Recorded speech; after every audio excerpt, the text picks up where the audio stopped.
on, Breaking Brown family? We here to do this politics as we do on Monday and Wednesday. We got to have a conversation. We got to have another conversation. What's going on, Breaking Brown family? I intended for the show to be just about Kamala Harris, but I got to take a quick pitfall because I just wanted to but I'll get to that. Get your libations. Before I get to that, I don't want to get off of what I want to get to. Get your libations if you haven't already. Please hit the like button. Please share with your friends. Share with your family. Please subscribe. Please, if you haven't already, hit that bell to manage your subscriptions or get your alerts. Manage your alerts. Get your alerts so that you'll know when the Breaking Brown family is having a conversation. So I appreciate that, ladies and gentlemen, and we have to have a conversation. We're going to have a quick conversation, and we're going to have a short conversation. So I'm going to try to get to the point, because I'm going to try to get to the phones tonight, too, so that I'm not wasting anybody's time. I know a lot of people had a lot to say about the last episode that didn't necessarily get through. I welcome everybody to get through tonight. But we got to have a conversation, a quick conversation about, we got to say, it's the elephant in the room. The video came out today. And it's the elephant in the room, so we gotta just address it again real quick. Just address some stuff that was said. Address a lot of people that were real hurt in the comment section, crying real tears. It felt like in the comment section, so I just have to address that really quick. Listen, I listened to, because I appreciate y'all, because y'all always tell me when somebody is trying to talk about me or we're debating or whatever, and that's fine. I don't have any problem with disagreement. I have no problem with disagreement, no problem whatsoever, right? None, nothing. But one of the things that has to happen in terms of disagreeing, we have to figure out like how we're going to disagree, and we have to figure a lot of things out. There's a lot that we have to figure out. So I'm watching. When I look at the Dr. Claude Anderson video today and the Boyce video, I'm just gonna call you Boyce. I done snatched them credentials. Since you don't care for that, I snatched them. So I'm just gonna address what was said because it was very interesting. One of the things when I and if you haven't watched the video, you can go watch the video. But one of the things that was said, they talked about how black people have a lot of inappropriate behavior. Now, first of all, I want to say the same thing I said at the beginning of last show. I agree with a lot of what Dr. Claude Anderson says about the maldistribution and the need for redistribution of wealth. I don't understand what Boyce is talking about, because Boyce is the same person who told us that the white man ain't never going to do nothing for us. All of a sudden, the government's the white man, and we're going to do it for ourselves. So I don't even understand why you two people are in the room together. It makes no sense to me at all. Like, Dr. Claude Anderson should be on the phone talking to me about, hey, let's do this reparations thing. I don't know why you're doing him, especially given the history of what happened. But if you're going to, see, this is where this show gets serious in terms of how we talk about holding people accountable. A lot of people love to hold me accountable in the comments and talk to me and send me messages, and I have no problem with being held accountable. But what you do for me, you're going to have to do for everyone else. You're going to have to demand a certain level of transparency. You're going to have to demand a certain level of consistency. So when they start talking about inappropriate behavior and having a code of conduct, I'm wondering why we still haven't, ladies and gentlemen, we haven't addressed what I brought up last episode about this bankruptcy, right?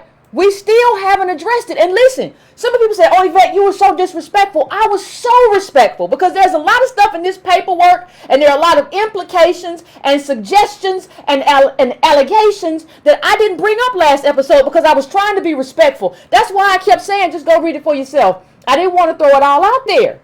But according to this paperwork, we got to deal with that since we want to talk about holding black people accountable. And since, since everybody wants to be the blame black people first crew, we want to blame black people first for everything. And we want to talk about what we got to do and how we got to run our own race. And you don't want that race to include, boys, politics. So if we're going to talk about that, we have to talk about Dr. Claude Anderson's bankruptcy and how in that bankruptcy, it says that you were basically chasing this dude down. The head of this, the CEO of this bank, like there had to be like a protection order or some weird stuff. Because you were trying to make like the head of the bank show up in court. The head of this bank that lent you this money, you wanted to show up in court. And then there's all these other conversations about how you got allegedly $800,000 or something and you didn't pay the bank. There are a lot of allegations. Now, what I am demanding and asking on behalf of everybody is I'm not trying to take you out or slam. I'm saying that, like, let's have some transparency, right? Let's just have some transparency.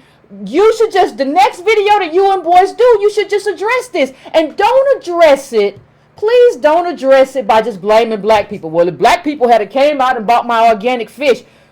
No, we need to address what's in this paperwork. You just got to address it. If you're going to talk about what's wrong with our behavior and how we have to have a code of conduct, and you want to stand on everything you did, you want to say you ran all these races, you want to say all of that, then we absolutely have to have this conversation. I don't see how we can do this, because let me see if I can, listen. I'm trying to stand up. I'm not just trying to stand up for Dr. Claude Anderson. I want to stand up for this bank. I'm standing up for this bank because this is a black bank, and who could they have given loans to if you had paid them back? So standing up for black people doesn't just mean standing up for Dr. Claude Anderson. It means standing up for this bank too, and standing up for the money that they lost in terms of this risky loan after that they gave you, because you don't have a history in the tilapia business. So this was a risk. This was a risk. And this person had to get a protective order. That's what I'm reading from the paperwork now. This is available online. You can go and read it for yourself. What I am asking for is an explanation. If you want us to adhere to a certain code of conduct, okay, a certain behavior, you're going to tell us that our behavior is inappropriate. Listen, black people get up every day, fight white supremacy, fight racism, go to racist jobs, do everything they can to feed their family. The last thing we need is you telling us that our behavior is somehow inappropriate if you can't explain your own behavior. I need an explanation. I think the people deserve an explanation. If you want to be a leader, then let's just have this. Listen, I agree, Dr. Claude Anderson, with most of what you say. Given what you say about redistribution, I don't even understand most of why, like 85% of what you say is in line with the Breaker Brown family. So I don't even know what you're doing over there with Dr. Boyce Watkins anyway. I think it was wrong of him to kind of, and he should have come out and done a full-throated defense of you. It's really wrong of him, and it's really weak of him not to do a full-throated defense of you. And he can discuss that, since he's the one who pulled you out to cloak him and give him cover after the Charles Wu controversy. I would not have done that to you, and I think that exposes a lot of what we've been talking about in terms of the values and the morality of this person. But I need an explanation. If you're going to say that black business is the bedrock of building up our communities, I need for you to talk to me about what happened to this bank. I need you to talk to me about everything I've been reading about this insurance money. Where'd the insurance money go? Why didn't it go back to the black bank that took this risk on you? There are a lot of questions. It was alleged that you took the money and put it in your wife's account. And that could be a perfectly good explanation. That could be a perfectly good explanation for exactly what happened and how it happened. A perfectly good explanation. The only thing I'm saying is that you need to say it. You just need to put it out there. And the explanation can't be black people didn't do what black people were supposed to do, or black people don't know how to think, or black people are weak, or black people never fought back. I'm done with the blame black people first brigade. These people who are always finding something wrong with black people and something wrong with, we're somehow ignorant, or we're somehow deficient, or we don't know how to think, or we're just not. I'm done with that. I need an explanation that makes sense. And the last time I didn't do this I just didn't discuss this out of respect, because these are all allegations in the paperwork, but I don't know if they're true. But that's in the bankruptcy paperwork. You can look it up for yourself. You shouldn't depend on me to have to look it up anyway. These are questions, like I said before, that people should have asked a long time ago.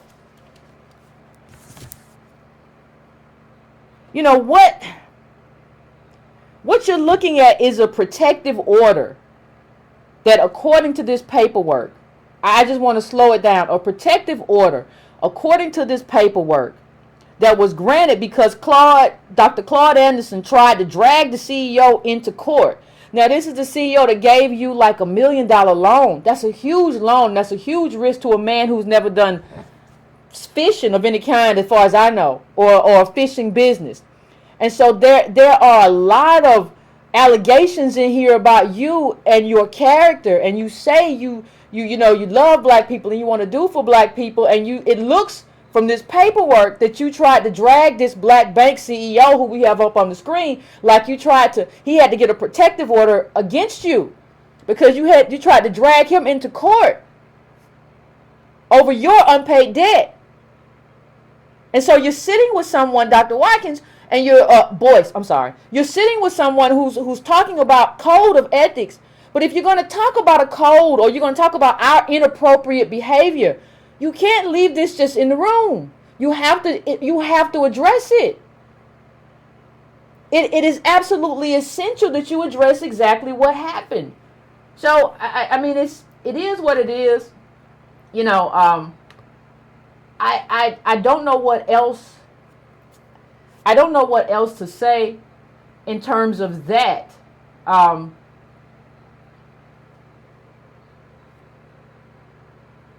Just address the people. Let's just be transparent. Just be transparent. And the last thing that I'll say on this issue before we move on to Kamala Harris is, there's a point of the video, because Boyce Watkins likes to take, instead of just mentioning my name and saying Yvette said X, Y, and Z, he likes to take these passive aggressive digs and be like, there are a lot of people who are just destructive. And for the last time, and it's my last time really trying to address him, you can't say that I'm not a builder when I work for you for pennies. You can't make that allegation. When I listened to you, I worked with you, I thought we were building media, and all of a sudden we took a left turn to snake oil. You can't call somebody who worked with you for years and got paid close to nothing for full-time work. You can't call that person destructive and have that actually make sense to people. It's like having a friend for 40 years and being like, he ain't never been nothing. Well, it doesn't make sense that you all were together unless you weren't anything, right? So, like I tell people, Boyce and I were together because we were trying to build media. We're going to build your black world. We're going to have black media. And I left when it took a left turn to do something else because I wasn't into selling snake oil. I'm into like building. I'm in the building. And what I learned is like, Boyce is how I learned black business don't work. And black business don't have no money. That's where I learned it first. And then I went to see the data, and it's just like, it's not just him. So we're going to move on, but let me just say one thing.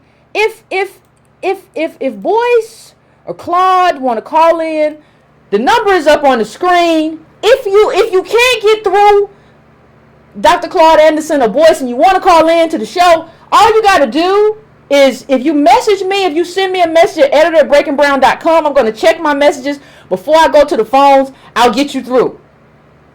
So please don't tell, and the supporters of Boyce or Dr. Claude, you all are free to call in. You all are free to call in and voice your opinion, because I don't mind dissent. I don't mind disagreement. It is what it is. So that's the number. Write it down. If you want to text, email, or whatever you got to do, you can call in. Okay? So, and during the break, most of you know the number comes up anyway. During the little microphone, the number comes up again. So, I mean, if you want to let them know, it is what it is. So now let's get to the issue. Let's get to the story of the night, ladies and gentlemen. Let's talk about Kamala Harris. Let's talk about her time on the Breakfast Club. She was on the Breakfast Club with Leonard, your boy Charlemagne the God, DJ Envy, and Angela Yee, and she was having a conversation. She was having a very interesting conversation about some stuff that didn't really affect black people. She was having a conversation. They were having a conversation about that. They were having a conversation about HBCUs. And one of the things that has to happen, ladies and gentlemen, one of the things that has to happen, Breaking Brown family, is that we have to learn how to interrogate these people. We have to learn how to ask questions that matter, because these people are not our friends. These are our politicians. That doesn't mean that we're mean.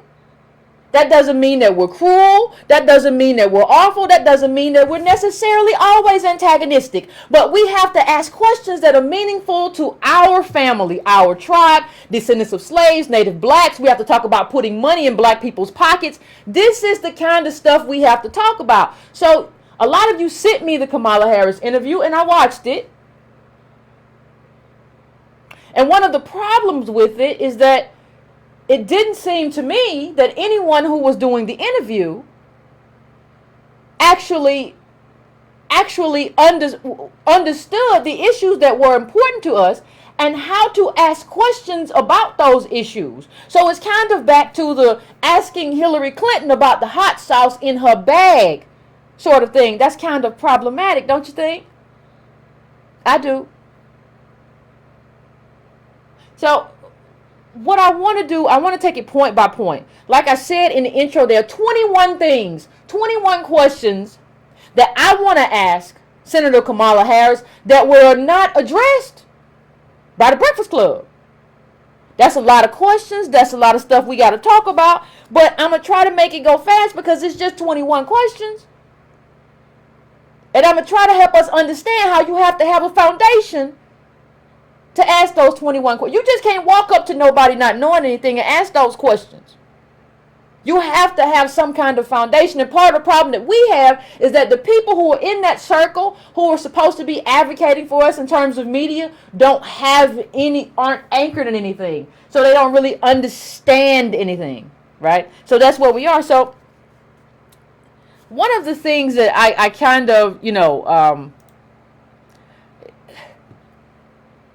I don't want to say, I don't want to say necessarily, it's not enough, and just understand it's not enough to be like, well, to say I have a problem with X, Y, Z, because I'm trying to find another, here it is, I found it.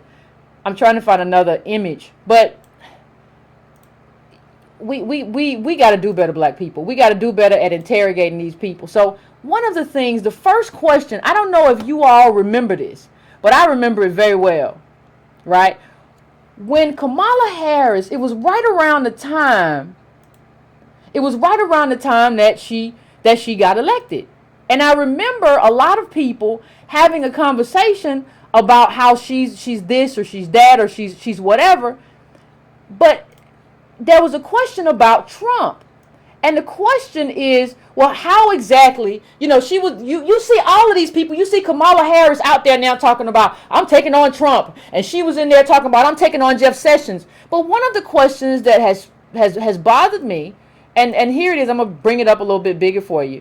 But Kamala Harris fails to actually explain why she didn't prosecute Steve Mnuchin's bank. Now, for those of you who don't know,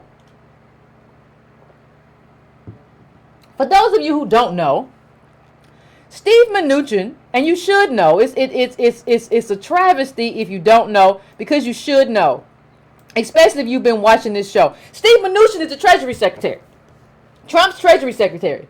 So you talk about how you don't like Trump.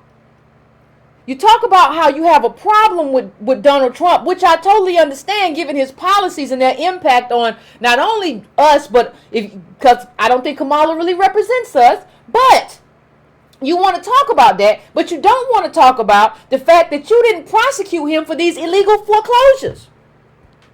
Like, understand that this is a problem that you didn't prosecute. Even your staff recommended, the people who work for you recommended that you prosecute. They recommended, like, hey, it's some stuff here. It's some stuff going on here. And you didn't. And the only thing you did, and this is where I'm able to define leader versus non-leader, right? This is where I'm able to figure stuff out. You blamed it on your staff. If you pull up this Intercept article, ladies and gentlemen, if you pull up this article, what you see is her saying, well, that's what my staff chose to do. That's what my staff chose to do. That's who they chose to be. That's the choice they made. You're not taking any responsibility for your role. Nothing. You're not taking any responsibility for what you do. But you're on the Breakfast Club and nobody knows that that's what you did. When you talk about illegal foreclosures, you're talking about people losing their home. You're talking about and listen, I'm not saying Kamala Harris is all bad. I remember, right, back in the day when she first came to office, I actually recall like her saying that she didn't believe in the death penalty or whatever, and like somebody killed the undercover cop, and she stood up against senators and everybody else and said, I'm still gonna stick with my guns. That's what I'm doing. But you didn't do it here. So let's ask the question.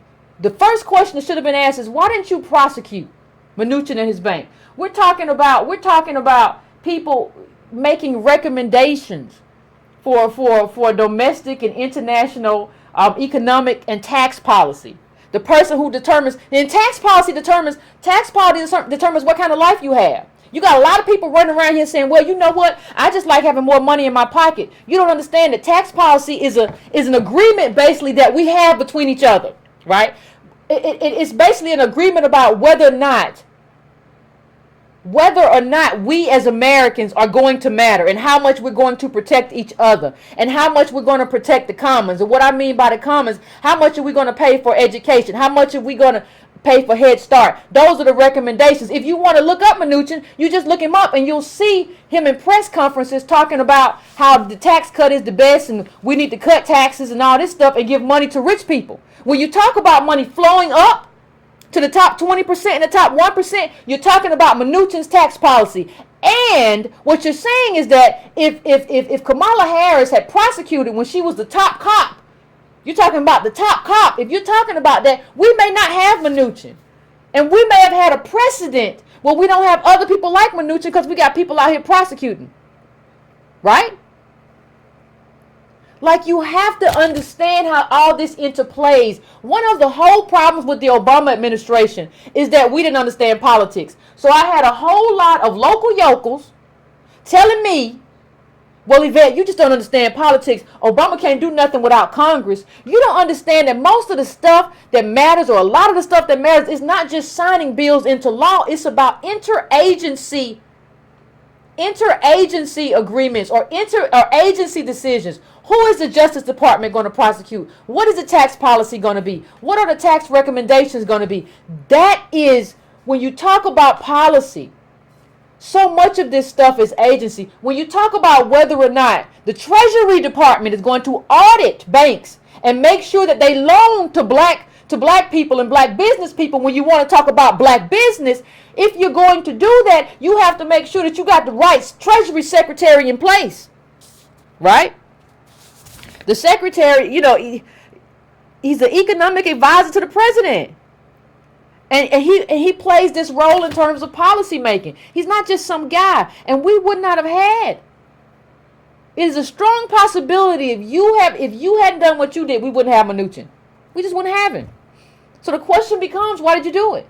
And I don't know why anybody on the show didn't ask that question unless they didn't know. And if you didn't know, I don't know what you're doing interviewing Kamala Harris. Now let's go on to number 2.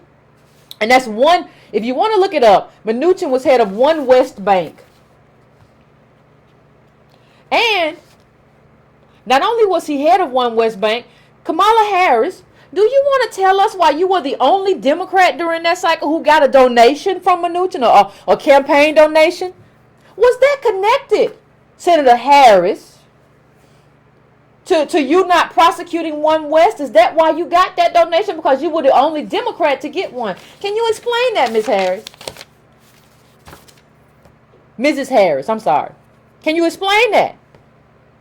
That's the question number 1. Question number 2. People forget that Kamala Harris is a top cop. That she was a top cop, Attorney General, California.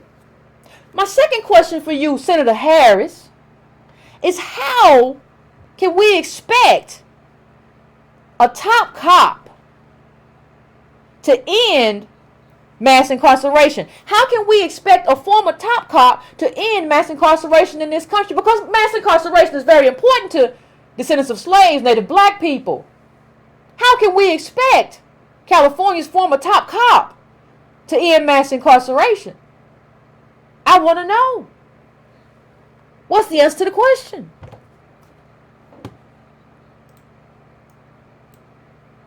I mean, is it not? Is it not a question that deserves an answer? I think it deserves an answer, but I don't think we ask it. I don't think the Breakfast Club asked it. So, well, let's go on to the next thing. There are a lot of questions. I'm sure the Breaking Brown family has a lot of questions. Let's go to question number 3. When you were Senator Harris, when you were actually, doing your thing, can you tell me why? And I'm going to put this up real big so y'all can see it. Can you tell me why incarcerated women fought California's wildfires? You keep telling me that you want to do right by women who are in jail and you want to do all this stuff. But when you were in office, Senator Harris, can you tell me why the people who fought fires for $2 an hour, let me bring this down so you can see it better, $2 an hour, can you tell me why these were incarcerated women risking their lives for $2 an hour? Can you tell me why that happened, Senator Harris? Let's just have this conversation on the Breakfast Club. Inquiring minds want to know. I want to know. I mean, you're a champion of the people. And if you read the article, you read all the harrowing incidents and things that happened to the women and all this kind of stuff. Why did that happen on your watch? Why? Are you going to answer that question? You're just going to sit there, or you just going to sit there and look half crazy? I just want to know the answer to the question. $2 an hour to fight fires? To risk their lives? To be on the front lines? And did you blame somebody else just like you did? Like, did you blame somebody else just like you did for Mnuchin? Well, that's a decision that my staff made.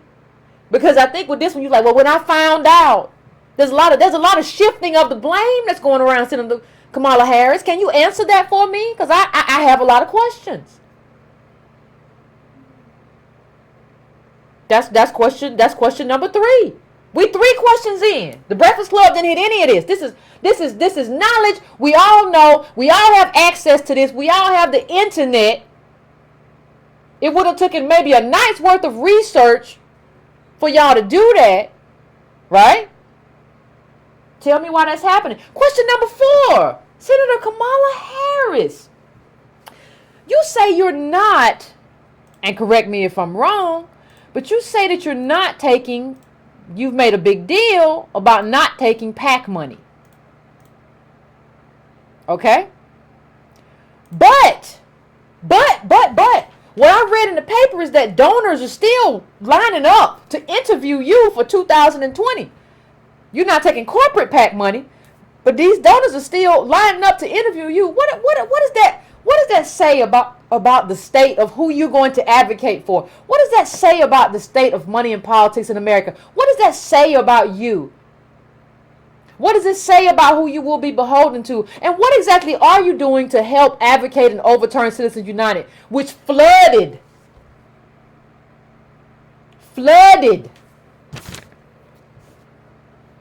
the campaign process with billionaire money? Because you can say whatever you want to say. You can say whatever you want to say is about we need to have wealth and buy our politicians, but you can't outrun billionaires and you can't outspend billionaires. And what we're seeing is a bunch of billionaires run our elections right now. And I don't care how many fisheries or tilapia harvests you start, you not gonna outpace a billionaire. I'm sorry to tell you that, and I shouldn't have to tell you that. It's basic mathematics.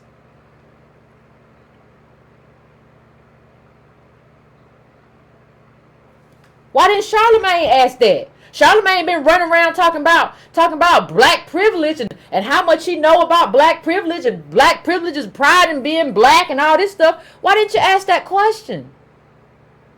You want to talk about how much you know, right? You had a book on the New York Times bestseller, right? When I talked about Monique, and Monique said, Charlamagne, you don't do your research.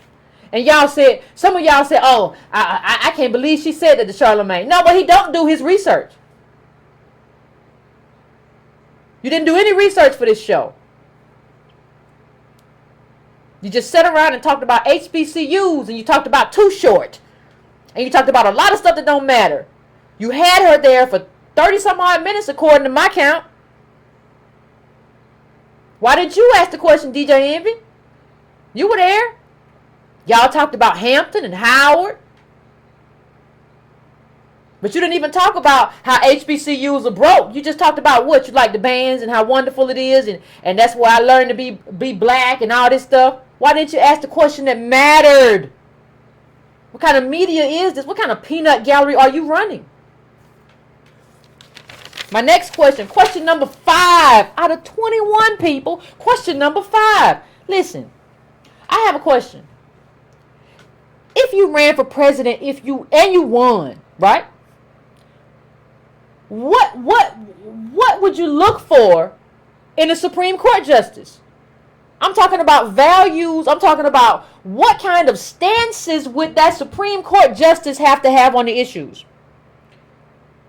What would that Supreme Court justice have to have about in terms of, we're talking about descendants of slaves right now. We're talking about Native black people. Tell me what their position will have to be on reparations. Senator Kamala Harris, if you became president, would you demand that the Supreme Court justice that you put in the Supreme Court and that you nominate, the person that you nominate, agree with reparations for descendants of slaves? Would you do that, Senator Kamala Harris? Is that a stance you would take? Is that a demand you would make of your Supreme Court nominee, Senator Harris? The people who are going to vote for you, the people who are ski-weeting for you, and the AKAs, we would all like to know. You want to be Greek and all this. You went to Howard University. We alum from the same school. Inquiring minds want to know. I want to know. Can you tell me? Okay. I mean, you want to be president. That's a big deal. I want to know. Now, you're very outspoken. Question number 6. You're very outspoken, Senator Harris. You're very outspoken. You're most outspoken, and you're most well known about DACA. You're most well known about DACA and your support of undocumented illegal immigrants. That's what you're known for. You're not known for supporting Native black people, descendants of slaves. You're most known for supporting illegal immigration. Gotcha. I have a question.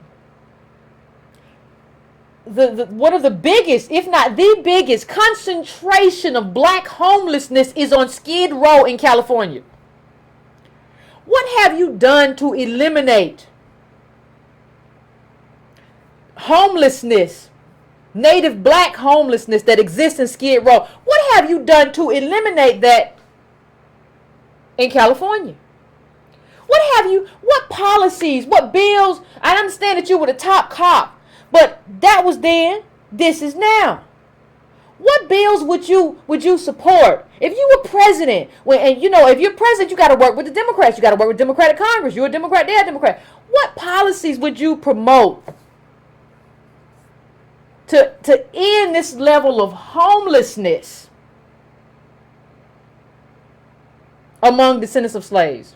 Even though I understand you are not a descendant of American slaves. You are a child of immigrants.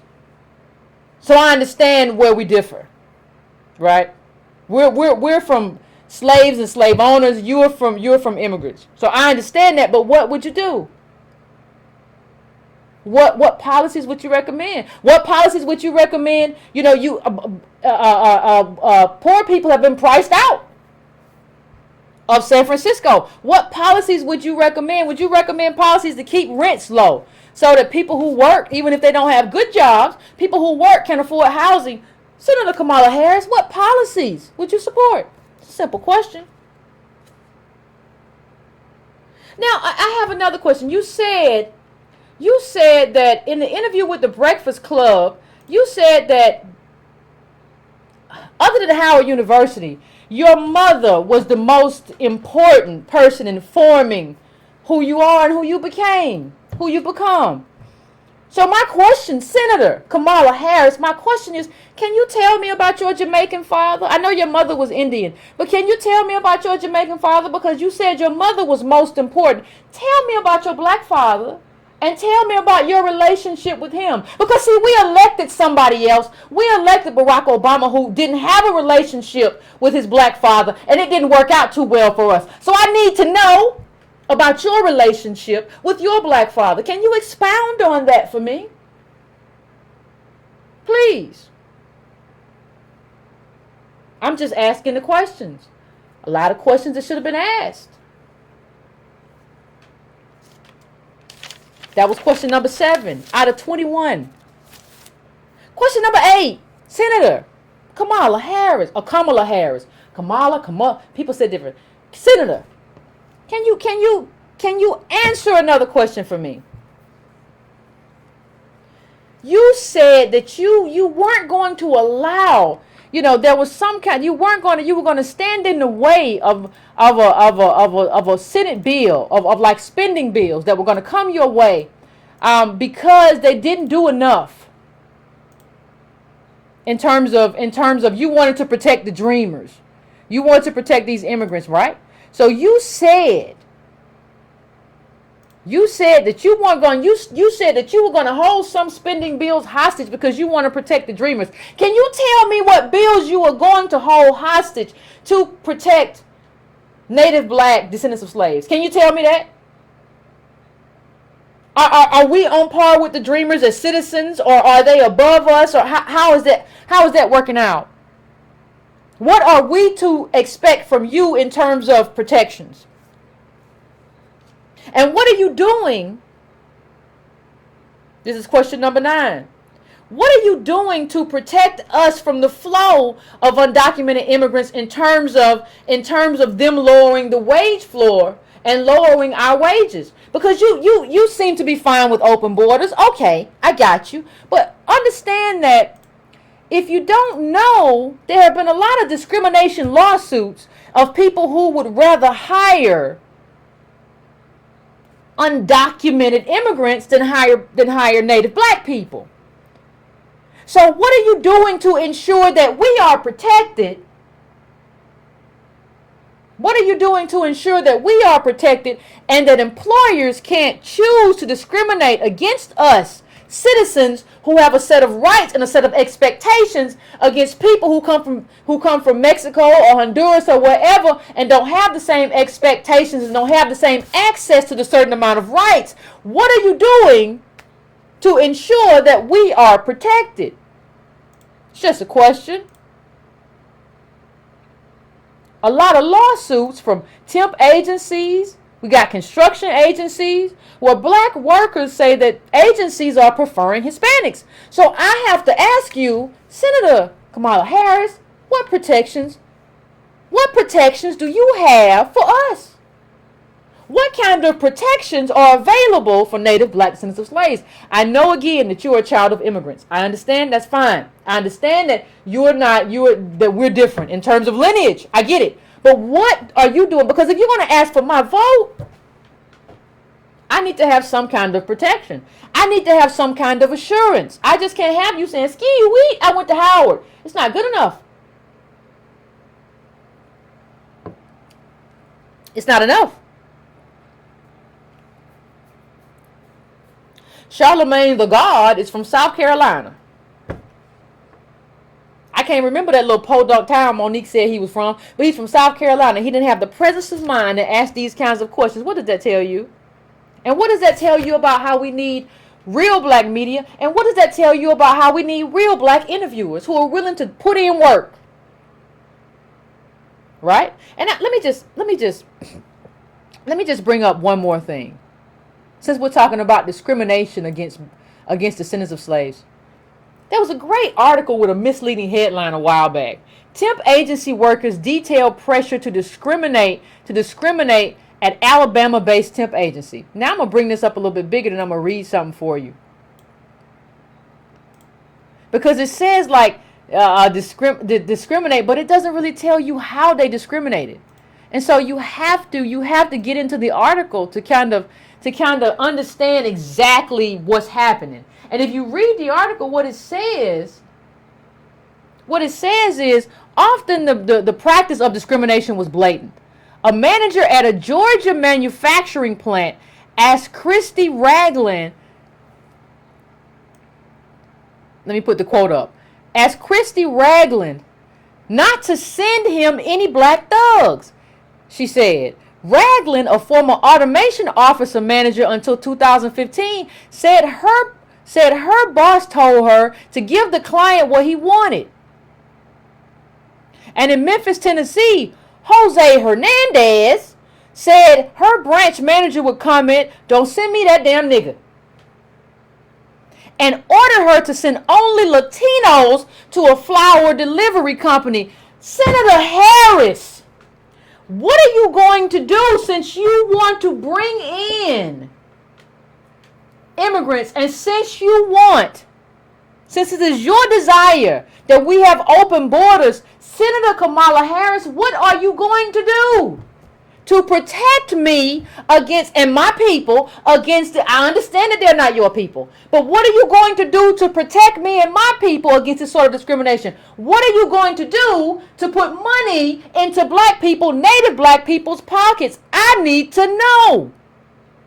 Because they out here discriminating. And if you don't believe me, you can look it up for yourself. You don't have to. I don't demand that anybody. You can listen.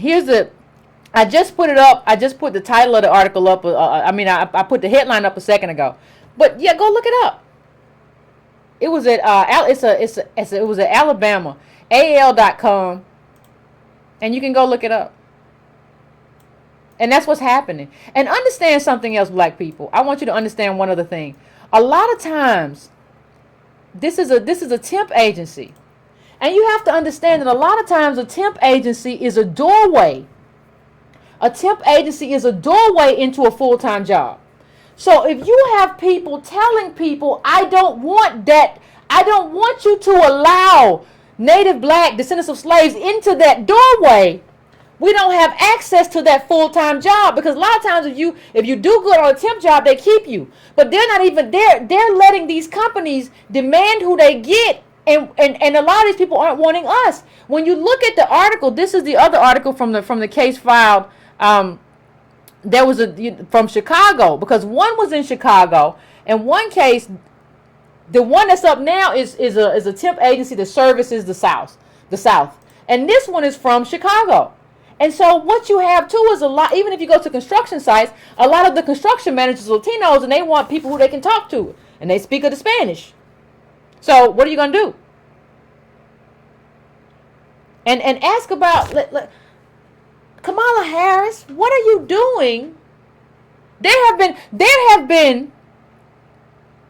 people in our community, residents who are living good lives, who have been firebombed. Native black people have been firebombed by Latinos who are trying to run them out of the neighborhood. What are you going to do? Our community has been terrorized by Latino gangs.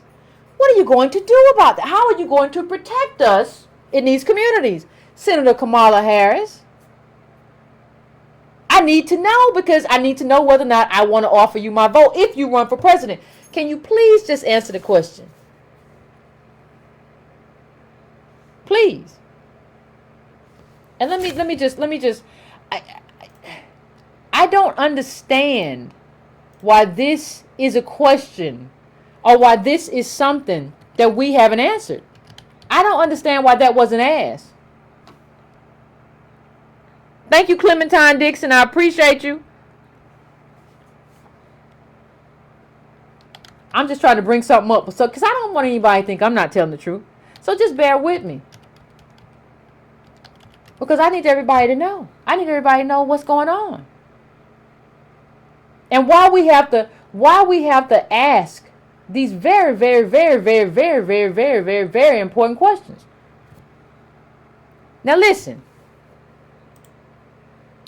We got to move on because we got to get to the phones. We got to move on, but I'm not through with my questions yet.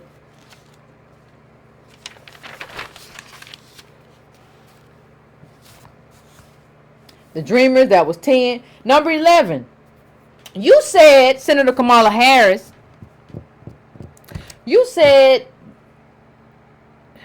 thank you 4D Logic as well, and 9999 Racer. Thanks for the donations. I appreciate you. Can't do nothing. I appreciate you.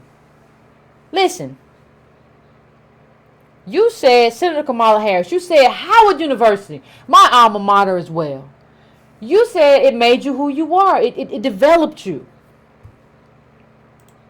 I have a question though, Senator Kamala Harris.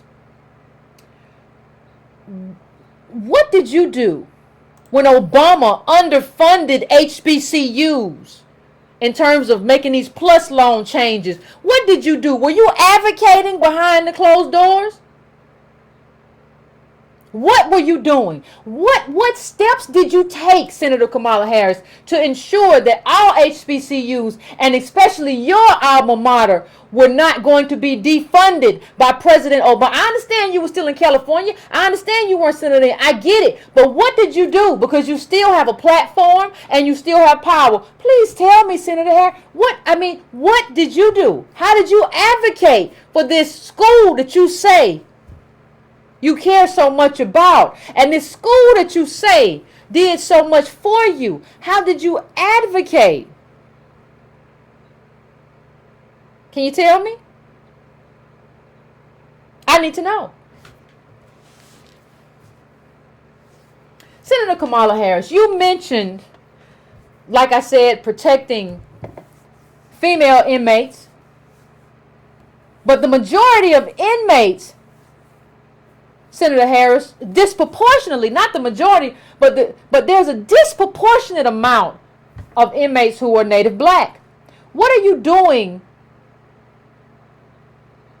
for the black men? You talked about what you were doing for black women, but what are you doing for? No, you talked about women in general. You didn't mention Native Black at all. You said women prisoners. You didn't. Don't let me give you too much credit.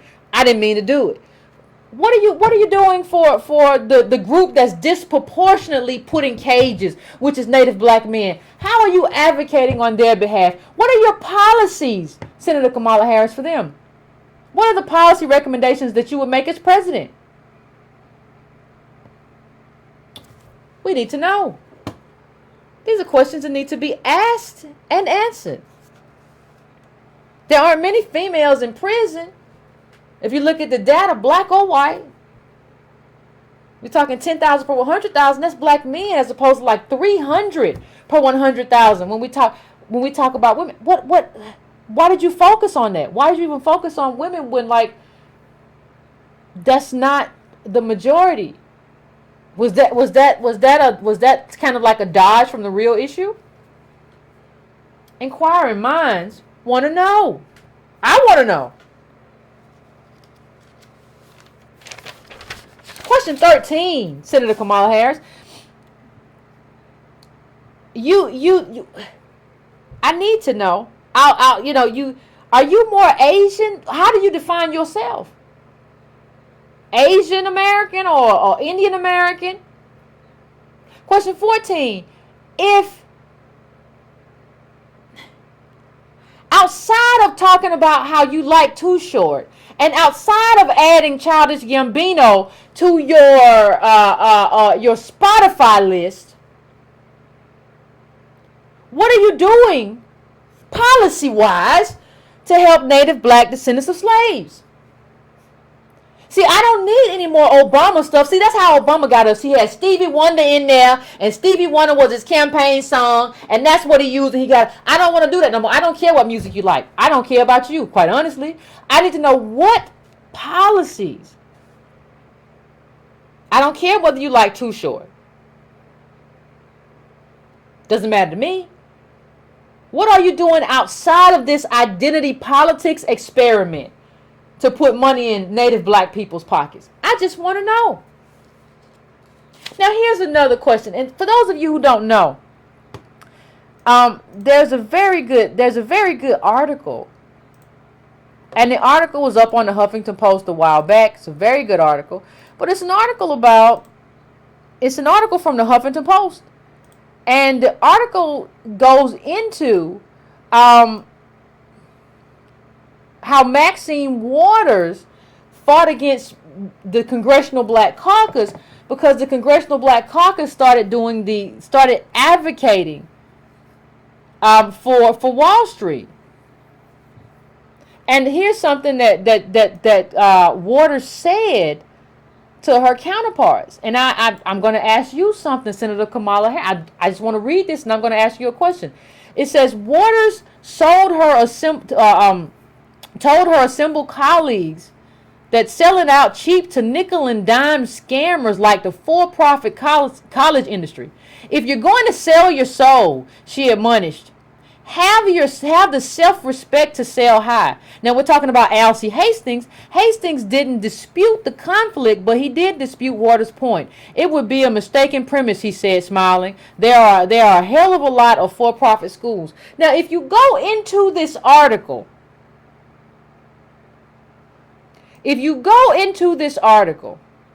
what you will find is that, and just Google Huffington Post, Wall Street divide or something like that. I thought I had the actual headline, but it doesn't seem that I have it.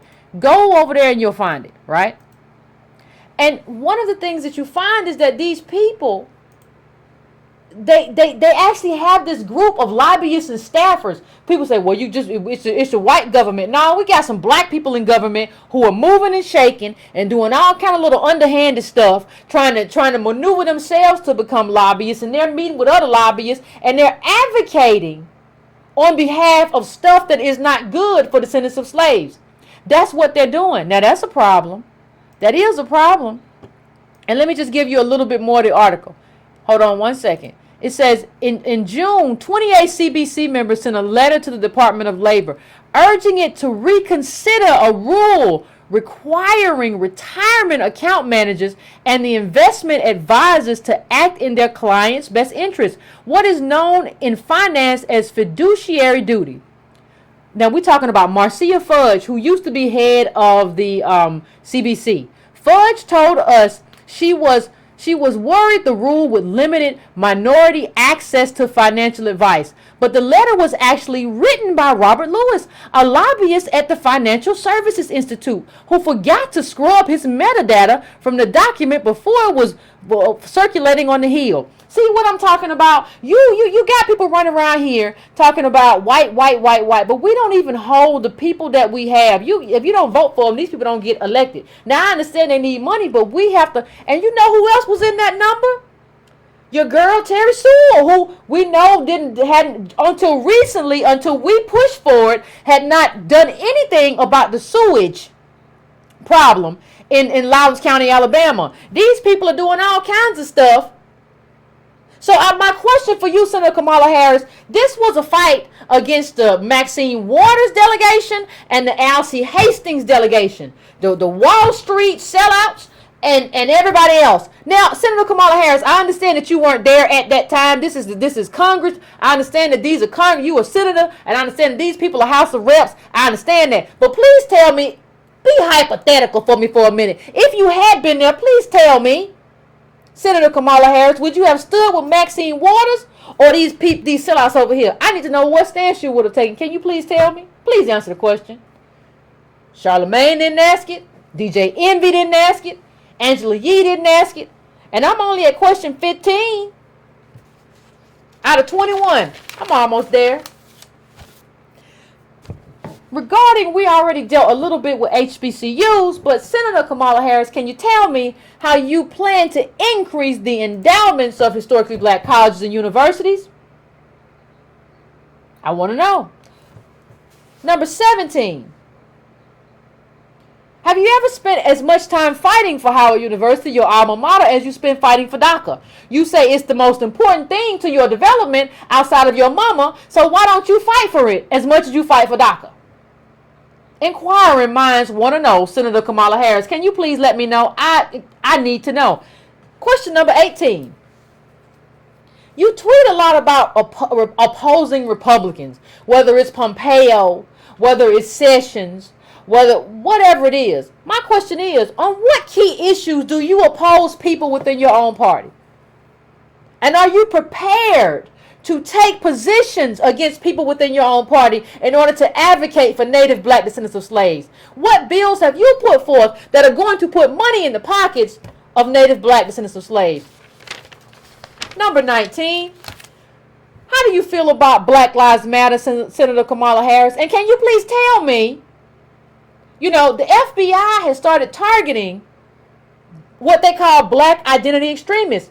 Can you tell me whether you agree with that targeting? And can you tell me what you're planning to do about it if you don't agree with it? What are you planning to do to stop the FBI from targeting these nonviolent, what they call black identity extremists? Can you tell me what the plan is, or are you just concerned about the Mueller-Russia investigation? What are you doing for us? Senator Harris, question number 20. I understand that you advocate for undocumented immigrants all the time, but can you please just express to me?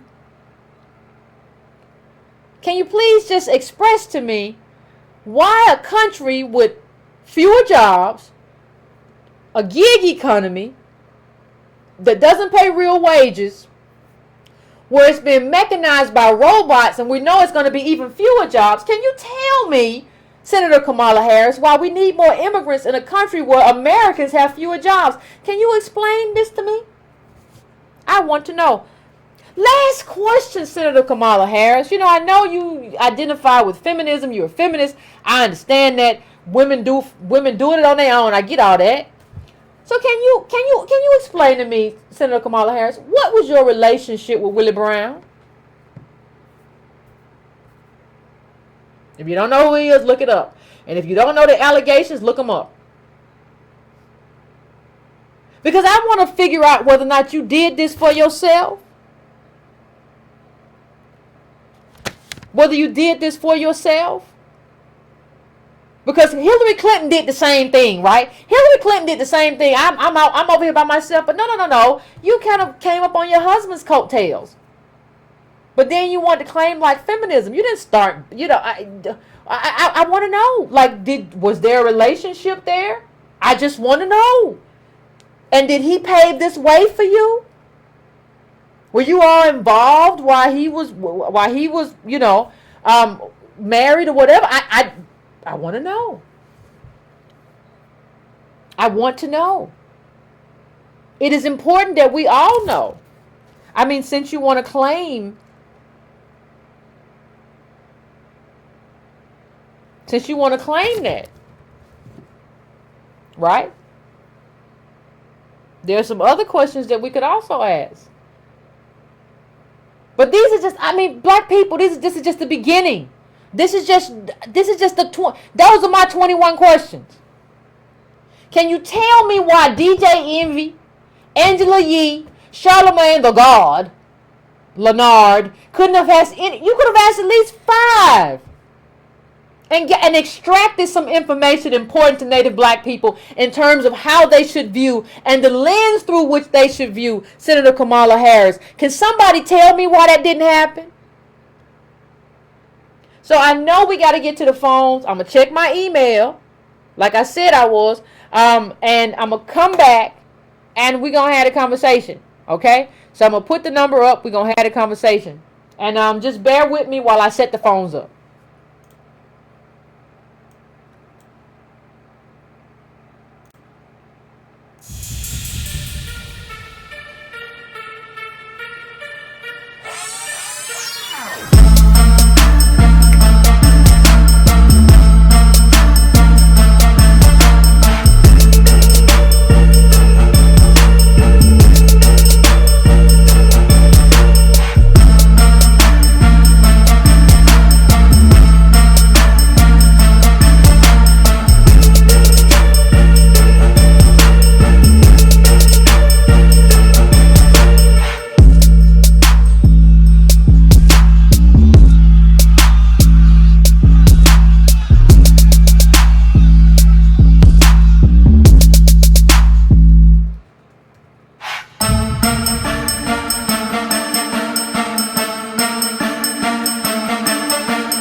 on, Breaking Brown family? Off top, somebody said, I don't know if it's true, but somebody said Boyce was in the chat.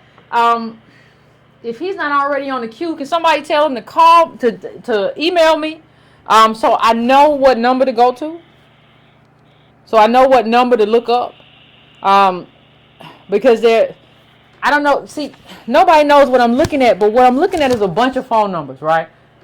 Everything from anonymous to 80, all the area codes. So I need to know what to go to because they know where to know.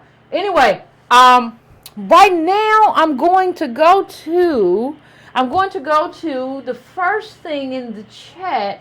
Hold on. I'm going to go to 318. 318. What's your name and where you calling from? This is James calling from Kansas City. What's going on? Can you hear me? Yeah, I can hear you just fine. Sitting here watching the show, and I just had a question. Okay, go ahead. So I'm usually the crazy guy in the conversation telling everybody Barack Obama ain't black, and the policy shows that he ain't for us like we thought he was for us. But my question is, like, in these conversations, and once we start talking about policy and the laws passed, how should I go about trying to get other people to see that the people we think are fighting for us aren't fighting for us based on the laws being passed? I mean, you mean how do you convince them? How do you convince them? How do you convince them that the people that are supposed to be for us aren't for us? Yes, exactly. Well, I think what you have to do is that you have to be clear. See, one of the things people kept telling me during the Obama administration was, well, Yvette, you don't understand, like I said during the thing, you don't understand that it takes Congress. And you have to, there's a great list, I don't have it up right now, but there's a great list if you Google Huffington Post, Antonio Moore, Byron Allen, there's a great list of the stuff that Obama could have done that didn't require Congress. And so you have to ask those people, why didn't Obama do these things? Because these are things that could have been done without Congress, right? And so a lot of stuff, like, you have to, like, make yourself knowledgeable of the stuff that can be done through an agency. Like, there's a lot of stuff that can be done through the Justice Department, Treasury Department, all of that, through HUD. We're talking about right now, right? It's called A Solutions to Make America Great Again. That's what it's called. So you have to bring that up, pull that article up, and you show them this is what could have been done. This is what could have been done, and ask yourself why your first black president didn't do it, or why, and that kind of lays the framework. And even with the article, there was an article that I just talked about in terms of the CBC. There was an article I just talked about in terms of the Congressional Black Caucus, and you see them advocating for Wall Street, right? So, one of the things that you have to ask is, why are they doing that? If they're for you and these people are advocating for you, now it was a split. It was half and half. It was half like Maxine Waters' crew and Alcee Hastings' crew. But if they're doing this, these are interagency battles. This is not a battle with Republicans. These are interagency battles. Why are they battling on behalf of people who are trying to hurt you? Because the Consumer Financial Protection Bureau actually put together and basically kind of like a this is what you can't do to people. And you had a lot of these people in the Congressional Black Caucus. You had black lawmakers advocating for laws that would for in terms of buying a car that would allow them to allow car salespeople to discriminate against blacks. You have to pull up stuff that shows that, listen, these regulations, these laws are detrimental. And you have people who are supposed to be for us, actually advocating for this. So Barack Obama could have advocated for auditing the banks and said you have to give this much money to native black people or descendants of slaves. He could have done that without any Republican help, right? He could have busted up monopolies. And that, when you talk about black business, if you want to have black business, you got to bust up these monopolies, because you can't enter where there's a Goliath. You can't be little David in there in business and they got a Goliath. He didn't do that. So what you have to do is understand the possibilities in terms of what could have happened as opposed to what did happen. And once you do that, you can present it. Now, I don't know whether or not the people that you talk to are going to understand it or accept it, because it's been my experience that you can give people all kind of facts and they still can be like, I believe what I believe. You just got to find your tribe. And I'll tell you, brother, your tribe is right here. Yeah, I've been a fan of the show for a long time. I watch you and Tone probably 3 to 4 times a week. New videos and old videos. Thank you. I appreciate it. But yeah. Oh yeah, and I'll make sure to donate too. Oh, thank you, bro. I appreciate that. I do appreciate the everything everybody does, and I kind of feel like, listen, when I say Breaking Brown family, I'm not just talking, because I think to a certain extent we keep each other together. Like, there's a certain crew of people who maybe didn't know everything, the facts, but they felt a certain kind of way, and then now they have the data to validate it, and so on and so forth. And I feel like that's where we are.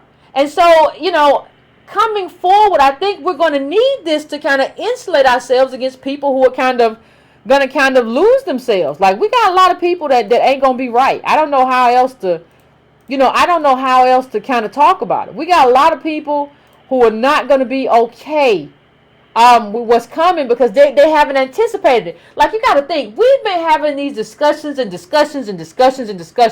lot of people haven't been doing that. So they're not prepared in terms of what's coming the way that we're prepared in terms of what's coming, because we know the information. So it is what it is. I'm going to 646. I don't know why I keep pulling them out. 646, what's your name and where you calling from? Hey, this is Elvis, your pizzeria guy from New York City. What's going on, pizza man? What's the deal? Yo, I love your show. You're like the toughest lady I've ever met. Or not ever met. I haven't met you yet, but I'm a supporter. I'm not a fan, I'm a supporter. I appreciate you. Money where my mouth is. I appreciate that, bro. Let me tell you, I went to a party for my cousin on Saturday afternoon in the Lower East Side. Some food spot, and everybody that showed up was like me. We all live our lives like as if we're, African American because of the color of our skin, and it's how the cops treated us all our lives, right? Uh-huh. But I was able to approach it. I was able to approach that lunch or that brunch a little differently.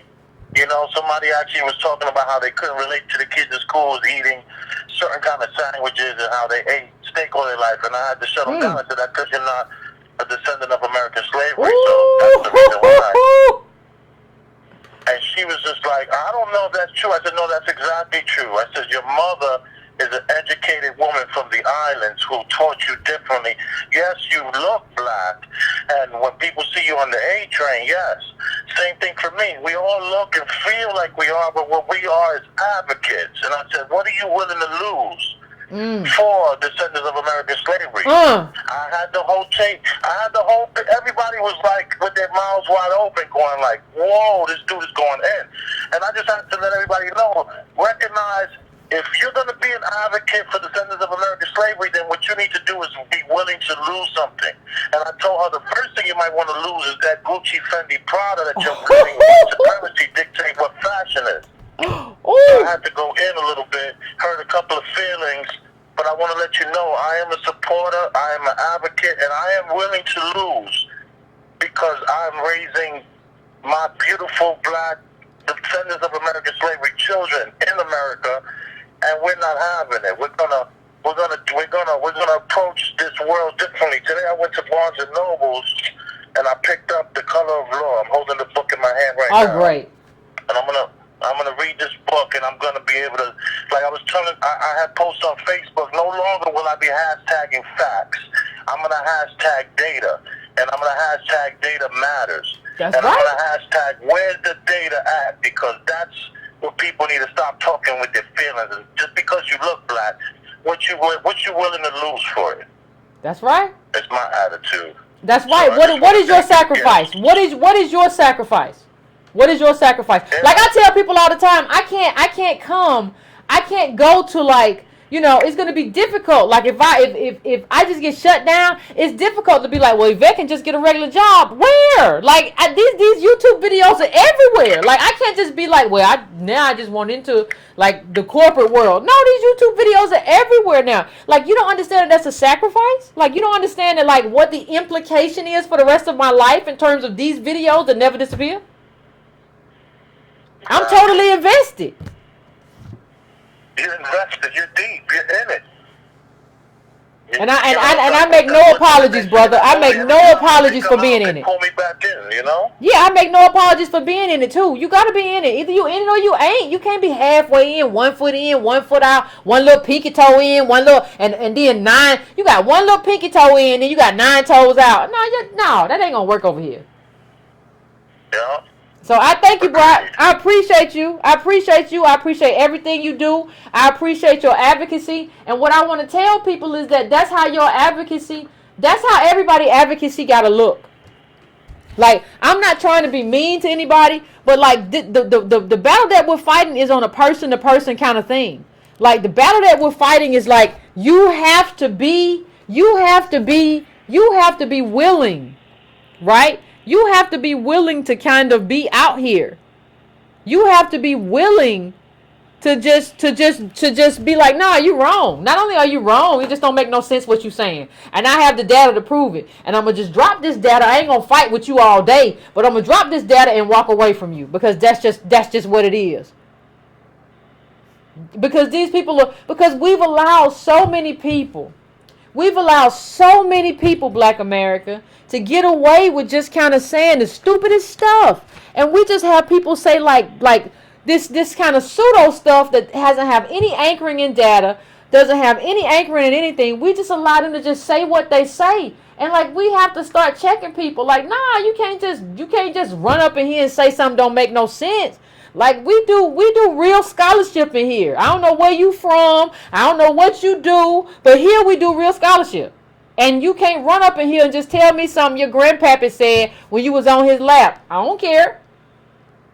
So I'm going to the next call, ladies and gentlemen. I'm going to 786. I'm coming to you. What's your name? Where you calling from? Yeah, my name is Hashim, and I'm calling from Miami. What's going on, brother? And hey, you got it, sister. Facts matter. Facts. They absolutely do. And the problem that I'm having is that, okay, and I believe in voting, but I hear a lot of people say don't vote. But then I'm saying you're in a system that, if you're a part of a system, if we don't vote, then don't you give these people the ability to like re-energize like Jim Crow laws, or pretty much do like they did the Jews or whatever, and just basically march us off the camps legally, because we really don't have any political base, because we've allowed them to make all the laws, be all the district attorneys, be all the judges. So being financially secure, what does that mean if they can make laws that are taken away from you at any point? Yeah. So I think it's important that we do vote and we do have a political base, because if we don't, then they can go on with the laws, just like the color of law, which basically were Jim Crow laws that made it possible for these people to have the stronghold that they have now in the finances and all that, and that was done legally through the government. Absolutely. So we definitely need to vote, as far as I'm concerned. But what bothers me is that why do we continue to vote like for people like that are in the Congressional Black Caucus and for people like Obama, and we as black people constantly get nothing back? And we're supposed to be, I guess, the talented 10 or the educated ones, because at least we see that we need to get into the system and we need to vote. But yet we sit around constantly voting these same people in, and we're not holding them accountable to advocate for us as a people. Like you said, Kamala Harris, all these people in the Congressional Black Caucus signing on bills and stuff that do not promote us at all. But yet as a people, we constantly go back to the polls and vote these people right back in. It's like these people, you bring them in, you hire them, You don't go check on them for a whole 4 years. They paying up the whole office. They having parties. They're not coming in. You go in and say, look, you've done a horrible job for 4 years, but you know what? I'm going to hire you again. And then we leave the office again, and we don't never call. We don't never check in. We don't never do no progressive discipline. We don't never write them up. We don't never fire them. But we put them back in. Yeah. Where do we stop this madness? How do we stop this madness of just throw these people in and not holding them accountable? When you vote these people in, you're hiring these people. They are not doing you a favor. These are your employees. How do you let your employees do whatever they want to do to make things right for them, but not for your business? And how do we stop that madness for the people that are voting to continue to vote these people back in? Well, you know, thank you, Carla. I want to shout out. To Tianitria. Appreciate you. But listen, Carla, part of the problem. See, this is why I spent so much time. People be like, well, Yvette, you got to just get to the streets and you got to listen. None of that other stuff matters if we don't have a political education. Like none of this stuff, all the other stuff people talking about, all of that is next level stuff. If you don't have a political education, it doesn't matter. Your political education is what allows you to make the assessment and decide whether or not the person that you are dealing with as an elected official is benefiting you and your community. And you have not only the articles about what they've done, but the articles about different bills. You have all these books. You have all this foundation. So the first thing for me that needs to happen, there has to be a political education. And that's why I bring up articles. That's why I post books. Because I need us to have, because once you have that foundation, can't nobody tell you no more, black people just weak. Once you actually get the political education, you know, like, you lying. You just lying. And I'm not going to sit here and stand for it no more. You're not going to stand here in front of me and lie to me about my own people. It's just not going to happen. It's not going to happen. So I think when you talk about what we don't do in terms of our politics, part of what we don't do is because we don't have a political education. And when you don't have a political education, then you fall for what Dr. Claude Anderson fell for. Well, he said, I had a Mexican walk up to me and say, y'all always begging. And he said, well, I guess you're right. He said, y'all don't never fight. And he said, well, I guess you're right. No, we fought through the history of this country. Who are you as a recent immigrant to come here and tell me that you haven't read all the books that talk about how we fought and how hard we fought and how we died? I do a newsletter every Sunday, right? There's a newsletter with soil that has descendant of slave blood in it from lynchings, from when we got lynched. We have fought, we have killed, and we were killed. You don't know what you're talking about. And so the thing is, we don't know enough, Carla. The problem is, Carla, we don't know enough. We don't know enough. So when you don't know enough about your own history, you just fall for whatever you fall for. And that's a problem. We got to do political education. Not Bitcoin, not all this other stuff. We got to understand who we are and the direction in which we're going. That is essential in terms of what we're trying to do. So I appreciate you for calling in, Carl. I'm going to let you go and try to let some more people in. I appreciate it. I'm going to 801. Looks like 801 is next up. 801, what's your name? Where you calling from? Hello? Hello? Hello? Yeah. Hi. Hey, how you doing? Yeah, how are you tonight? I'm doing pretty good. How about you? Just fine.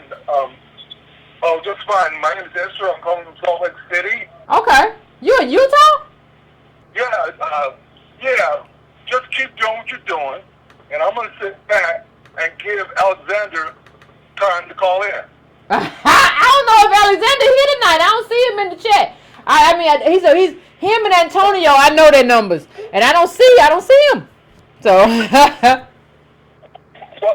Well, you always do a good job. You always keep us posted what's going on, and so little by little, we're becoming more knowledgeable. And so everybody have a good night, and I'll try to talk to you some other time. Appreciate you. All right, caller. Have a good night. You have a good night yourself. Appreciate you. I'm going to area code 503. 503, what is your name and where you calling from? 503? Hello? Oh. Hello? Oh, they must have hung up. 408. 408. What is your name and where you calling from? I'm calling from San Jose, California. Okay. And my name is Steve Mayfield.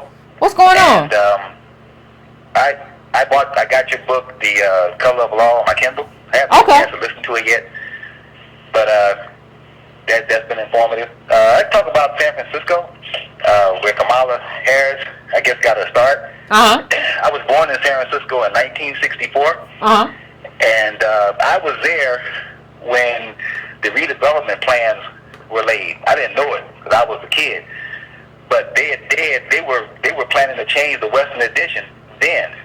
Okay. And I don't know what kind of level of black politics. Hello? I'm here. I don't know what kind of level of black politics that they had during the time, but it slowed down the process of the city.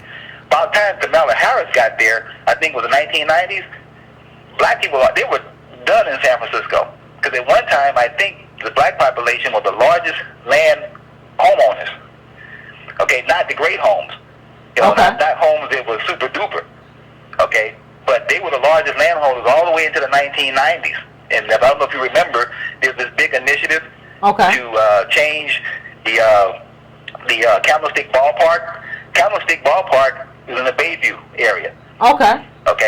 And the complaint that the city had at the time was, it's filthy out there, you know, there's problems out there in the Bayview. And of course now the city, it's conflicting. I've heard that it's becoming mostly white, but it's mostly Asian. But this all started back in the 1950s with Mayor Christopher. He was the one who initiated some of this redevelopment things. My problem is, I don't think that we see things fast enough, Yvette. You don't think we do what? We wait until I don't think we see things fast enough. In 1985, it was clear that white people in the city were wanting different areas of the city back. And our response to it was very weak. Now we have a massive homeless problem in San Francisco. I don't live in San Francisco anymore. I live in the city of San Jose now. Okay. But our response to these things are slow and next to none until all hell breaks loose. Let's talk about homelessness. In California, housing is outrageous. Okay, especially in Northern California. All right, and so you got a lot of people who are homeless of all colors, living with friends, living in the cars, because even in San Jose, they want 3 times income in rent. Okay, unless you got, $90,000 sitting around, I guess you can have any kind of job, to make ends meet. Also, a lot of the homeless have mental illness problems. That's true. I'm helping a person who's homeless out of my own pocket because her family then discarded her. Okay, and I had to help repair her car. I've had to look into social services to try to find her a place to stay and all this kind of stuff. And the burden's really all me. Okay, and so that's difficult to try to, because I can't let her stay with me. Okay, because I might get put out myself if she has episodes around me. You know what I'm saying? Okay. And so we're not honest about. I won't say honest. We need greater detail about addressing what our problems are. Now the last thing, Bitcoin. Both is not talking about Bitcoin because Bitcoin hasn't gone over 20,000, and you don't talk about Bitcoin because it ain't hit the ground yet. Now, well, no, I already talked about it. I already talked about it. I already said everything I had to say. Wait. All I'm saying is that there's more news. Do you realize that Javon James might be facing prison time? For what? Are you aware of that? No.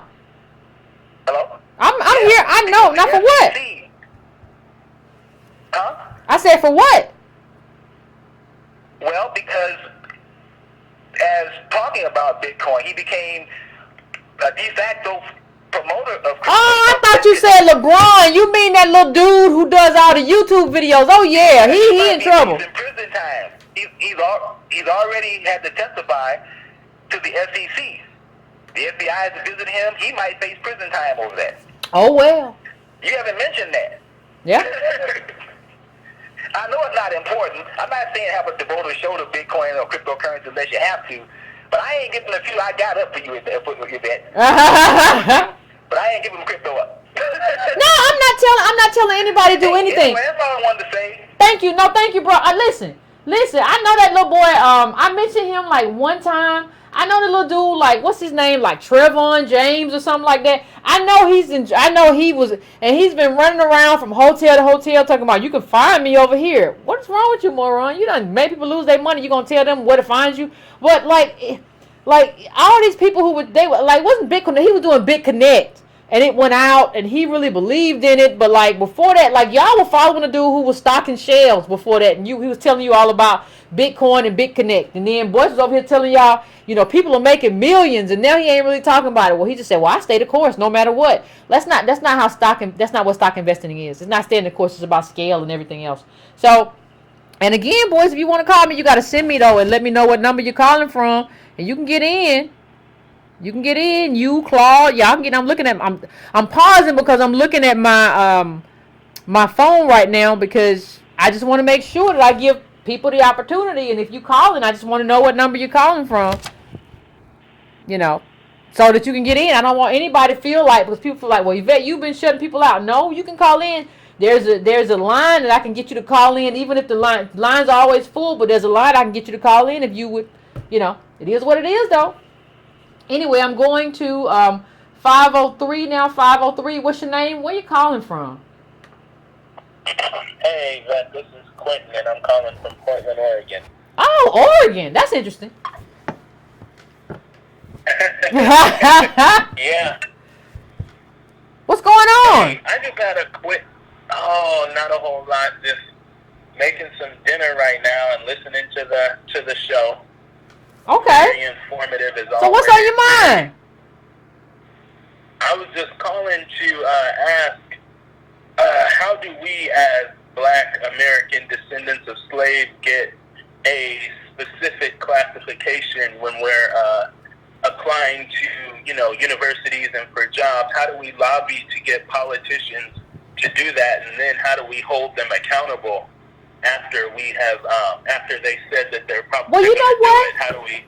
You know what? I think this last change to the census, like that's something that actually Antonio and I advocated for. Changing the census. So if you're African American, it kind of asks you where you come from, and so that has happened, right? And so I think like the next step is to like have a designation between descendants of slaves and everybody else, and then for us to talk about what that means and say, well, these are the people, not just Black people, not just African American. We have to start advocating for this designation to get the affirmative action slots, that are still the ones that are still available for this designation, and not white women, not Black Africans, not anybody. Like this designation gets the stuff that what we were intended to get. So I think that the key is like I was very happy with the census change where they ask people where they're from, right? And so I think the next step in terms of the next census is say, okay, we need to have a designation for DOS and a designation for everybody else. And then we have to figure out a way too to make sure people are truthful about that designation. So we have to make sure people can go back. Now that's the part that I'm not sure about. But Sandy Darity has something in terms of his reparations plan, which is like your people have to have claimed African American for XYZ time or whatever, right? So if we can do that, then we can say this is who we are. This is who we are as DOS, and this is our claim specifically. Not every brown person's claim, not every native, not every African American, you just got here from Ghana or Nigeria or Kenya or wherever. This is our specific claim. So I think the first step is understanding who we are. Like part of what this show has done the first year is help us understand this is us, we're DOS. Okay, the next step is how do we advocate for ourselves in terms of being DOS? And the name of the report is like 40 Acres and a Mule in the 21st Century. So if you look up 40 Acres and a Mule by Sandy Darity, 40 Acres and a Mule in the 21st Century. I looked that up. You couldn't find it? I thought it was a book. I heard you talking about it, and I looked. It's not a book. It's like more of a report, right? Yeah. It's not a book. It's a report. Okay. Alright. So So I think that gives us a space to begin to have that kind of advocacy for our tribe. I think it's a good report to give us a foundation to have the kind of advocacy that we need for our specific tribe. Okay. And then I heard you on Monday night's show where you were talking about, how we're such a small population. Well, as you noted at the beginning of our conversation, you said, Oregon, and as you may know, like the West Coast states don't have really robust black populaces, and it's even smaller in Portland, Oregon. So Yeah. I was just kind of curious as what you think about, living in a city where the population is so small, and then you have to account for dislocation and how the African American community has been dispersed across the city and the state. Like, what kind of things can we do to start to get us to act cohesively in terms of voting and holding politicians accountable? Well, you're in Oregon, so that's interesting. Like, I think I lived in Tempe for a little while, Tempe, Arizona. But it's interesting. I think when you're there and you're dispersed, like the only thing you can really do is just like go to those, like whether it's city hall or town, and like have a set agenda, right? And it's easier probably when it's that small, because I'm not talking about the black people that are that small. I'm talking about it's kind of easier when it's that small of a community, because you can kind of hook people into, well, the same stuff. Like, you're advocating for black people, and there are only a few of them, but you don't necessarily, if you're around mostly white people, you don't got to say I'm advocating for black people. You can be like, well, this will be a great thing. It'll be a great thing for black people, but you ain't got to necessarily say that, right? So you have to kind of do it in a way where you don't have to be necessarily as vocal. You're in Oregon, so you can just be like, this will be a great idea. Because you've researched the data, it's a great idea for black people, but it don't for native black. But you ain't got to necessarily say that, because it will probably throw off and benefit some white people too, whatever, poor white people, whatever. But you just have to figure out what's best for you and be like, I think this is a good idea, and I want people to come with me. Like, people like these other people, they hide their intentions all the time. Like, why we can't? And I think that's necessary in terms of building coalitions in a place where, like, there are not a lot of descendants of slaves. Yeah. Yeah, I went to Richard Rothstein, the author of The Color of Life. Oh, great! That's wonderful. Yeah, about a week ago he came here, and it was in he talked at a historically black neighborhood in a black church that has been refurbished and made into something else now. But there weren't many African Americans there. It was mostly white people. But I was glad to see that, even the white people were getting that information that the government has systemically held us back and kept us from accruing wealth and assets and different things like that. So, I mean, it was nice to see people there in general. Yeah, that's wonderful. I was in Louisville and he was there, and it was a good crowd. It was a very mixed crowd, and I appreciated it. Yeah. I appreciated the conversation. I appreciated everything. So I mean, I think that's what we have to do. Like, we have to, like, I've said this before, and I'll say it again. We have to weaponize ourselves with the stuff that works. So when we get in these situations, when we get in these conversations, we can just pull it out. Boom, boom, boom, boom, boom. This is what it is. This is the data. Yeah. What are you talking about? And we just got to be destroying people in these debates. Boom, boom, boom, boom, boom. That's what we got to do. We don't have no choice. So, bro, I appreciate you for calling in. I appreciate all the way from Oregon. I appreciate you. I'm going to my next call. My next call is this call ain't dropped all the way yet, but yeah, I'm going to my next call, which is 267. 267. What's your name and where are you calling from? Hello? 267, you there? People go away when you 267. All right, I'm gonna have to drop you. All right, 720. What's your name and where you calling from? Hey, hello. What happened? What you mean? What happened? What the heck? Hello. I'm here. Hey, You all right? hello. I'm here. Are you okay? Okay. No, I didn't know you could hear me. I can hear you just fine. You hear me. I can hear you just fine, 720. What's your name? Where you calling from? And what's on your mind? You sound stressed out. Okay. Yeah, this is Joseph. I'm calling from Aurora, Colorado. And you always have a great show.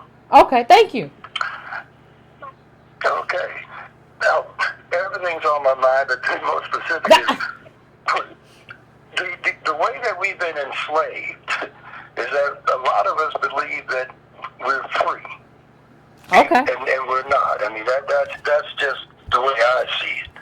And until we have free to move about the world the way we want to, free and unencumbered, we still have a ways to go.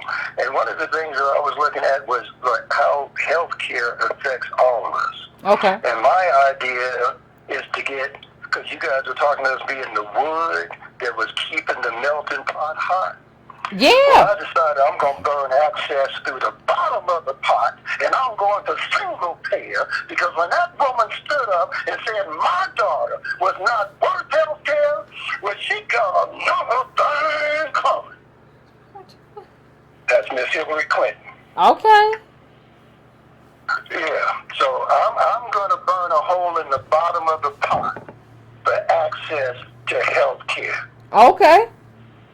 How you plan on doing that?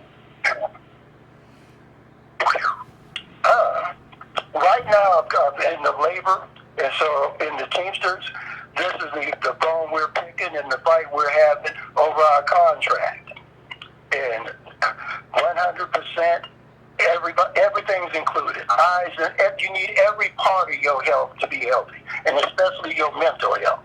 And this is something, it's a right. It's a human right. It comes with your life. And so to deny any part of your health is denying me my life and my child her life. And no one should be under this type of stress about their health. So if this union, and it's my union, because it's the International Teamsters, this is the one that was formed by black men. I had to let them know just how I feel about this. Because the only way to stop me is to kill me, and we will have health care. All right, brother. I appreciate you. All right. Let me let you go, though. Ooh, what's wrong? What's going on? Like, okay. All right. I'm going to 267. 267, what's your name? Where you calling from? Jesus. 267, you there? What is going on with 267? 267 always calls in and drops. I don't understand it. Anyway, I am going to 617. 617, what's your name? Where you calling from? It's Reggie, Yvette. What's happening? What's going on, Reggie? Oh, listen, this is a powerful show. I really appreciate the 21 questions. The Breakfast Club is just such a disappointment to where they interview Hillary Clinton and they hear the criticisms, so I know it got back to them, and then Kamala Harris comes and they do the same foolishness again. You got to put them in right. They're done. Wow. And I appreciate your analysis, because it really set off a light bulb with me, because I see parallels with how Kamala Harris is behaving, and then with the district attorney's race in my city, because I got confused because there's 5 candidates on the Democrat side, and one of the candidates, she started talking about women in prison, and I'm like, what are you talking about? You've been a prosecutor for decades, and you're talking about women, and you said the data, 300, per 100,000, and then when I look at the data, correct me if I'm wrong, the only female population that's seeing an uptick is white women. So you're saying you're here for people of color, and you're saying let's not make sure women are forgotten. So I'm like, what women are you talking about, number one? And number two, by the data, you should be talking about black and brown men. Like, what is your problem? Yeah. You see what I'm saying, Yvette? Yeah, I understand exactly what you're saying. And what was so interesting, just when you look at the policies and the politics, I'm walking away thinking about voting for the white woman up there, because like her and another woman of color, they were coming up with data-driven solutions. So I'm just wondering. I'm like, are they parroting each other? Because I saw some of the same parallel when Deval Patrick, who was the governor, here in Massachusetts, and then Barack Obama, how they were bouncing off each other. I'm like, are they just reading from the same playbook and thinking we're just going to fall for this? Oh, wow. Yeah. Yeah, and just one more thing before I go. I really feel like this is a pivotal time for us to get our politics right, because what I'm seeing, just in a lot of the left leaning media, whether it's MSNBC or The Root or other places, I'm seeing articles and talks coming out. I think they're finally starting to figure out that they got to come with a little more to get the black vote. So I think we're in a very unique position to come with the agenda. I actually had a conversation with one of the people running for district attorney. The field director was talking to me like, "Oh, we want to know how you can help the campaign." I'm like, "No. We are setting our agenda first, and we are going to give it to all the five candidates." I like what your person is saying, but we are formulating the agenda. We're registering voters around that agenda. We're going to give it to you, and to the other four, you tell us what you're going to do, and then we're going to tell the voters where to swing it.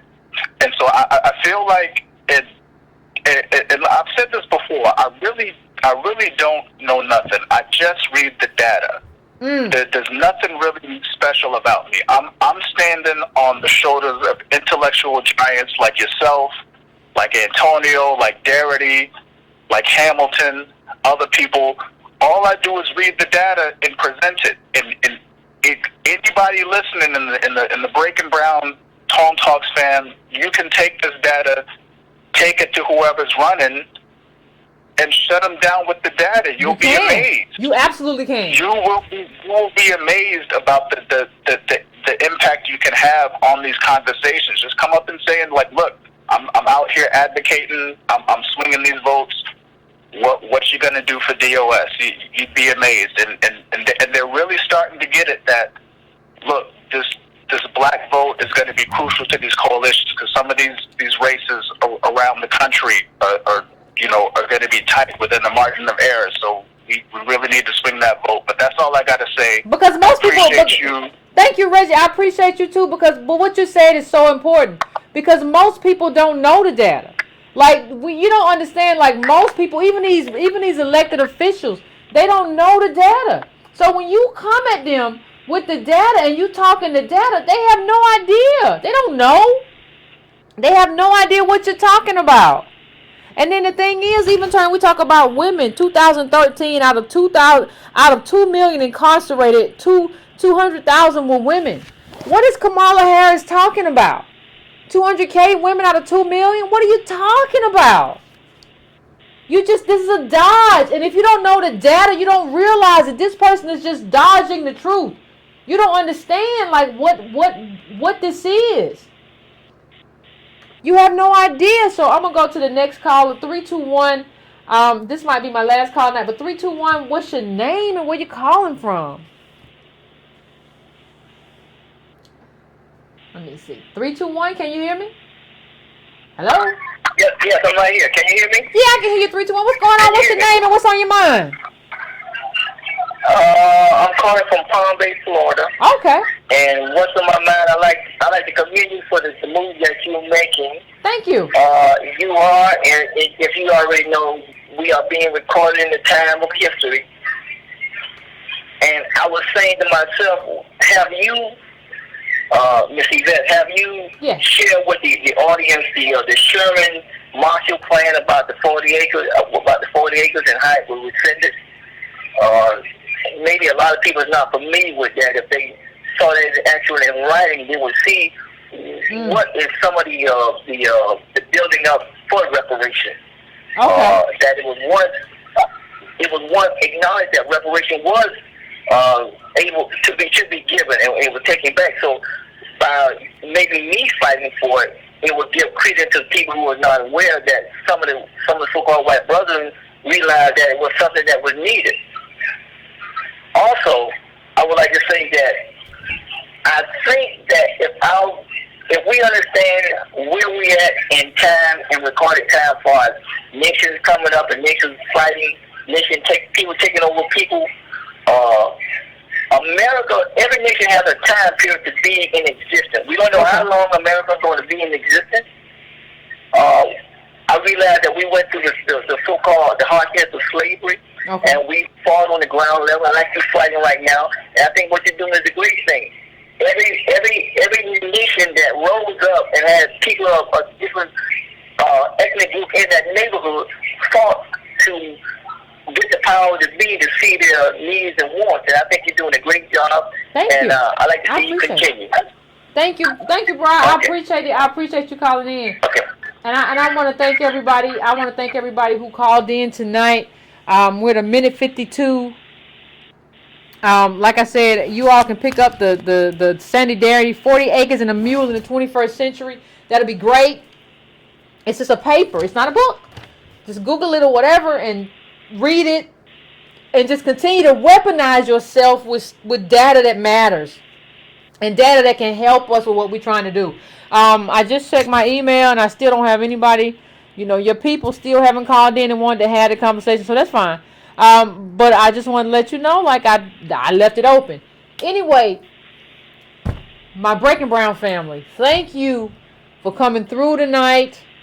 We're close to the 2-hour mark, but I want to thank you all for coming through and having this conversation. As always, you can go to donatebrown.com to donate. You can go to subscribe to Brown just to add yourself to the mailing list so I have your mail. You can go to patreon.com/ycarnell to donate or whatever. I appreciate you all being here. I appreciate the conversation. I appreciate having family that understands what I understand. I appreciate all of that. Please hit the bell button so that you get notifications.